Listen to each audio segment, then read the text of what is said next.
Senator Ted Cruz continues trying to convince Iowans to pick him for the Iowa caucus, the first primary in 2016. But he says several hundred Texans are giving him a big push in the Midwestern state. KXAN political reporter Prazan reports from Iowa.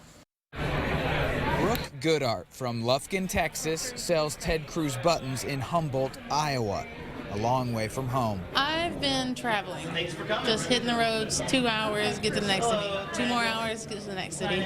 This is the senator's second stop today. He has 2 more on another whirlwind day. Kathy Landrup is another Texan. She's following the campaign, selling her gear. The jerseys are our business. Yeah. She sells these GOP-inspired jerseys with Cruz as this crowd's favorite player. Oh, you know what? Well, being from West Texas, Iowa's very similar, actually. Lots of snow. It's cold right now, and for sure, but the people are just great. I asked the senator how big the push from home really was. He says they've rented more than 80 beds at a nearby college dormitory to house the Texans. We had volunteers here on Christmas Day who spent Christmas Day in Camp Cruz to be here helping reach out to voters, and it's a huge source of strength and enthusiasm. Throughout this month, the campaign says more than 400 volunteers make the trip north from the Lone Star State. I got to say, for us Texans, to be trudging through the snow in cowboy boots, it's not necessarily the safest path,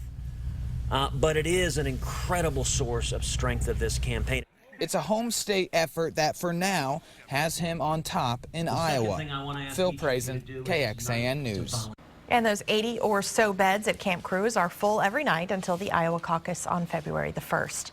Cruz has a lot of support here in Texas, but his biggest competitor for the GOP presidential nomination remains Donald Trump. The latest UT Texas Tribune poll shows primary Texas voters are backing both candidates. Cruz and Trump have 27% support.